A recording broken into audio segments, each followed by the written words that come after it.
से जिन बच्चों पर लाठी चलवा रहे थे अब डोमिसाइल लागू कर रहा है। ये जनसुराज की ताकत है। जी हाँ दोस्तों, नीतीश कुमार की 20 साल पुरानी सरकार अचानक लोगों को याद करने लगी है। डोमिसाइल नीति बदली जा रही है, पेंशन बढ़ाई जा रही है, मानदेय में इजाफा हो रहा है, लेकिन क्यों? हाँ, शायद चुनाव है, लेकिन पीके कह रहे हैं ये जनसुराज के दबाव का नतीजा है। क्या है पूरी खबर आपको बता रहे, उससे पहले आप मेरा नमस्कार स्वीकार करें। आप देख रहे हैं द राजनीति का विशेष सेगमेंट खबर और विश्लेषण। मैं हूं आपके साथ यासूब रजा। दोस्तों, बिहार में चुनाव से पहले चुनावी सरगर्मियां तेज हैं, मैदान सजे हैं, खिलाड़ियों की तैयारियां जोरों पर हैं, कटाक्ष हो रहे हैं, व्यक्तिगत टिप्पणियां हो रही हैं और अब तो शुरुआत होगी दल बदल, दल इधर से उधर, उधर से इधर, कभी वो अच्छे कभी ये अच्छे।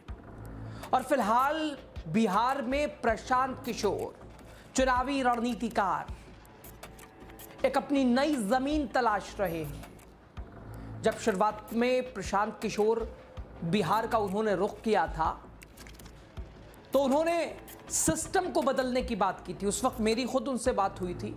उन्होंने ये कहा था कि पार्टी बनाना मकसद नहीं है, सिस्टम को बदलना मकसद है। बिहार को लगातार पीछे ढकेलने की जो कोशिश है उसे पंच करना जरूरी है, उसे ठीक करना जरूरी है। दोस्तों, जनसुराज की आवाज अब गूंजने लगी है बिहार में। प्रशांत किशोर अब आत्मविश्वास में नजर आ रहे हैं। दोस्तों, जनसुराज की आवाज ने हिला दी है सत्ता की चूलें। नीतीश मोदी की जोड़ी एक बार फिर हिलने लगी है, क्योंकि उन्हें भी प्रशांत से लगता है डर। क्योंकि दावा खुद प्रशांत का है कि नीतीश को नीतीश बनाने में उनकी भूमिका है, उनकी रणनीति है। और दोस्तों, जनसुराज का बिगुल एक बार फिर से गूंजने लगा है। प्रशांत किशोर ने साफ कर दिया है कि बिहार सरकार के हालिया फैसले जनसुराज के दबाव का नतीजा है। ये नीतीश कुमार की नीयत, ये डबल इंजन सरकार की नीयत नहीं है, ये जनसुराज के दबाव का नतीजा है। यानी प्रशांत किशोर ये श्रेय अपने ऊपर ले रहे हैं, अपने आप को ही श्रेय इसका लेते हुए दिखाई दे रहे हैं।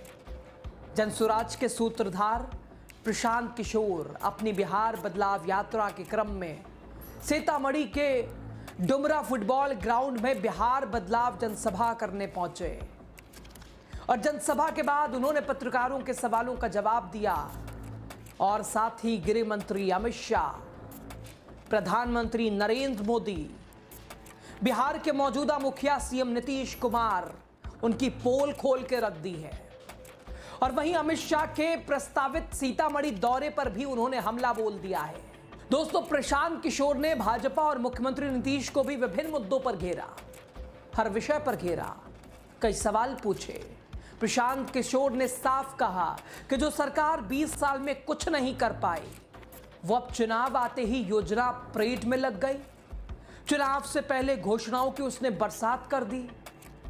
पीके ने आगे कहा कि बिहार में डोमिसाइल नीति लागू होने के लिए बिहार सरकार का यह झूठा प्रचार उन्होंने बताया। ये डोमिसाइल नीति लागू होने पर उन्होंने कहा कि सरकार लोगों को बेवकूफ बना रही है, लोगों के साथ छल कर रही है और जनता जनार्दन को, बिहार के लोगों को धोखा दे रही है। नीतीश कुमार की 20 साल पुरानी सरकार अचानक से बिहार के लोगों को याद क्यों करने लगी? क्यों पिटारा नीतीश कैबिनेट ने खोल दिया है? डोमिसाइल बदला जा रहा है, पेंशन बढ़ रही है, मानदेय में इजाफा हो रहा है, लेकिन क्यों? क्या बिहार की जनता वाकई इन चुनावी तोहफों से खुश है? सीतामढ़ी में प्रशांत किशोर ने नीतीश सरकार, भाजपा, मोदी, अमित शाह की पोल खोल दी है और साफ कहा प्रशांत किशोर ने 2024 में प्रधानमंत्री बनने की चाह में नीतीश कुमार ने बाहरी लोगों को बिहार में नौकरियां दी और सिर्फ 2024 में प्रधानमंत्री बनने के तौर पर कि भाई बिहार में जो भी कहीं का भी आ सकता है, नौकरी कर सकता है। अब विधानसभा चुनाव आया, फिर से बिहार के युवाओं को झांसा देने की कोशिश हो रही है। अब बिहार विधानसभा चुनाव से पहले नीतीश कुमार फिर लोगों को झांसा दे रहे हैं। 20 साल तक ये सब क्यों नहीं हुआ? अब डर लग रहा है, जनता को लॉलीपॉप दिखाया जा रहा है। प्रशांत ने कई तरह से नीतीश सरकार पर हमला बोला। प्रशांत किशोर क्या कह रहा है, सुने आप पहले।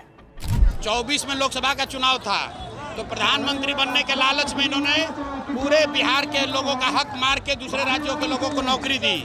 अब विधानसभा आया है तो बच्चों को लालच दिखा के कहा टीआरई में डोमिसाइल लागू करेंगे। मानने वाले नहीं है हम लोग। तो दोस्तों, आपने प्रशांत किशोर की हुंकार सुनी। प्रशांत के निशाने पर महज नीतीश कुमार नहीं, गृह मंत्री अमित शाह, प्रधानमंत्री नरेंद्र मोदी, सभी को उन्होंने निशाने पे लिया। बिहार को पीछे धकेलने के तौर पर भी उन्होंने जिम्मेदार डबल इंजन सरकार को दी इसकी जिम्मेदारी। और चुनाव आयोग के एसआईआर मामले में भाजपा पर भी बड़ा हमला उन्होंने बोला। प्रशांत ने कहा कि भाजपा के कहने पर चुनाव आयोग यहां के गरीब, वंचित और मुसलमानों का नाम काटने की कोशिश कर रहा है। चुनाव आयोग ये भाजपा के कहने पर कर रहा है, ये प्रशांत कह रहे हैं। लेकिन किसी को डरने की जरूरत नहीं है। सुप्रीम कोर्ट ने कहा कि अगर आपके पास आधार है तो आपका वोट देने का अधिकार है। चुनाव आयोग किसी की नागरिकता तय नहीं कर सकता। जिनका नाम कटेगा उनके लिए हम लोग लड़ेंगे, उनकी लड़ाई हम लड़ेंगे। लेकिन नाम कटने के बाद भी जितने लोग बच जाएंगे वही भाजपा को हराने के लिए काफी है। सुनिए उनकी हुंकार। भाजपा नीतीश कुमार को कोई नहीं बचा सकता है, चाहे जितना नाम काटना है कटवा दो। तो आपने सुना दोस्तों, प्रशांत किशोर कह रहे हैं कि अगर नाम जिसका कट भी गया हो और जो बचे हुए नाम हैं, जो सूची में नाम है, वही भाजपा को हराने के लिए काफी है। इधर प्रशांत किशोर ने केंद्रीय गृह मंत्री अमित शाह, उनका सीतामढ़ी उनका दौरा है, प्रस्तावित दौरा है, उस दौरे को लेकर भी पीके ने हमला बोला है। उन्होंने कहा कि चाहे बात अमित शाह की हो, चाहे बात नरेंद्र मोदी की हो, चुनाव के अलावा एक रात भी बिहार में ये नहीं गुजारते हैं।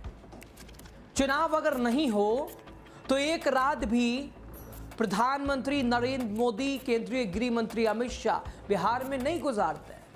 लेकिन अब चुनावी साल है, चुनावी विधानसभा चुनाव सर पे है। बिहार का दौरा प्रधानमंत्री का भी और अमित शाह का भी। सुनिए क्या कह रहे हैं प्रशांत किशोर।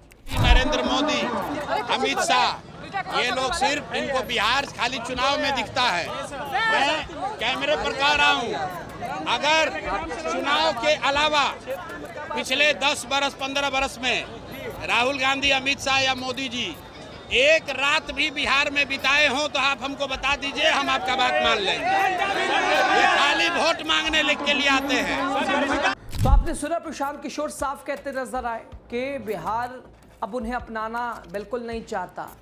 बहुत छल कर लिया उन लोगों ने, और एक रात भी चुनाव के अलावा ये लोग गुजार लेंगे क्या बिहार में, या गुजारी है क्या इन लोगों ने। दोस्तों, प्रशांत किशोर ने आगे कहा कि बिहार की जनता की ओर से अमित शाह से सवाल है कि महाराष्ट्र में तो भाजपा की सरकार है, महाराष्ट्र में बिहार के मजदूरों पर हमला हुआ, अमित शाह चुप रहे, कुछ नहीं बोला। अब चुनाव आ गया है, अब चुनाव आते ही सीतामढ़ी में भाषण देते नजर आ रहे हैं। क्या बिहार की जनता सिर्फ वोटों के लिए है? क्या बिहार की जनता का इस्तेमाल सिर्फ वोट बैंक के लिए होगा? और दूसरे राज्यों में बिहार के लोगों के साथ अत्याचार, उत्पीड़न, ज्यादती, उस पर अमित शाह चुप। उन्होंने कहा दोस्तों कि बिहार की जनता को समझना होगा कि जनसुराज के साथ खड़े होना, और जनसुराज सिर्फ खड़ी है तो सरकार डर के ये सब करती नजर आ रही है, योजनाओं की बरसात करती है। अब बिहार में जनसुराज की सरकार बन गई तो फिर जनता के लिए क्या क्या फायदा होगा। अभी तो सिर्फ हम खड़े हैं सरकार के सामने तो डरी दिखाई दे रही है डबल इंजन सरकार। मोदी शाह परेशान। सरकार की घोषणा का क्रेडिट कोई भी ले, लेकिन बिहार के लोग जानते हैं कि 20 साल से कुछ नहीं हो रहा है। अब सरकार के मन में लोगों का डर है तो पेंशन बढ़ रही है, मानदेय बढ़ा है, डोमिसाइल नीति बदल रही है। सीतामढ़ी में प्रशांत किशोर की जनसभा के बाद बिहार की सियासत दोस्तों गर्म है, लेकिन इन सब के बीच तेजस्वी यादव क्यों खुश नजर आए? साफ तौर पर प्रशांत किशोर लड़ तो रहे अपने लिए, कुछ तो जो वोट लेंगे वो किसका लेंगे, लेकिन ऐसे में तेजस्वी यादव की खुशी भी साफ है कि आने वाले समय में अगर इधर ठीक रहा तो साथ, चूंकि प्राथमिकता भारतीय जनता पार्टी है और नीतीश सरकार दोस्तों भाजपा पर एक के बाद एक वार कर जनसुराज ने बड़ा संदेश दिया है साफ तौर पर कि बदलाव अब डर से नहीं हक से होगा।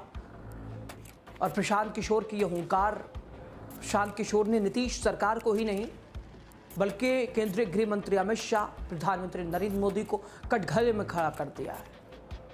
और ये साफ कहा उन्होंने कि ये सिर्फ जनसुराज के खड़े होने की वजह से ये हड़बड़ाहट है सरकार के अंदर, और शायद इसीलिए ये तमाम योजनाएं, डेमोसाइल नीति, लेकिन अब हक से जनता सवाल पूछेगी। और दोस्तों साथ ही अमित शाह के सीतामढ़ी दौरे पर भी उन्होंने हुंकार भरी जमकर निशाना साधा। अब प्रशांत किशोर की जो राजनीति है दोस्तों, इसे समझने की जरूरत है। जनसुराज एक अलग अपनी राह, अपना रास्ता ढूंढती हुई नजर आ रही है। और अब जनसुराज महागठबंधन के लिए क्या मुसीबत होगी, लेकिन इसका जवाब अगर इसको जानने की कोशिश करें तो तेजस्वी यादव को कोई आपत्ति नहीं है, इंडिया गठबंधन को कोई दिक्कत नहीं है जनसुराज। लेकिन जनसुराज भारतीय जनता पार्टी के लिए झुके प्रशांत किशोर, और शायद इसीलिए चाहे वो प्रधानमंत्री हो, नीतीश कुमार हो, प्रशांत किशोर के नाम से ही बड़ा सहमे डर में रहते हैं, चूँकि ये खुद दावा प्रशांत किशोर का है कि नीतीश कुमार को 2015 में चुनाव हमने जिताया।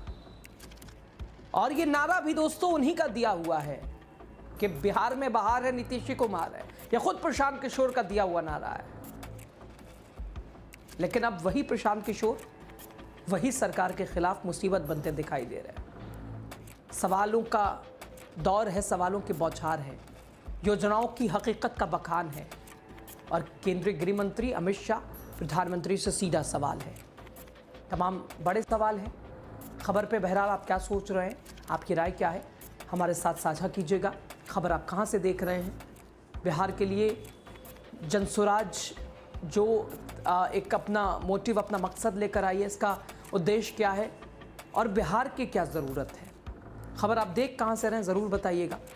और द राजनीति बिहार को ज़्यादा से ज़्यादा आप सपोर्ट करें, आप सब्सक्राइब करें, लाइक करें, शेयर करें, क्योंकि बिहार चुनाव से जुड़ी हर खबर आप तक बिल्कुल सटीक, जो कहीं नहीं दिखेगी, जो खबर बिल्कुल अगर इधर उधर से छुपी भी रहेगी तो वो आप तक हम पहुंचाने की पूरी कोशिश करेंगे। चुनाव है, चुनावी साल है, और ऐसे में सरकार से लेकर विपक्ष तक न पक्ष न विपक्ष, केवल सच के साथ आप तक द राजनीति बिहार खबर पहुंचाते रहेगा। बहुत शुक्रिया लास्ट तक वीडियो देखने के लिए।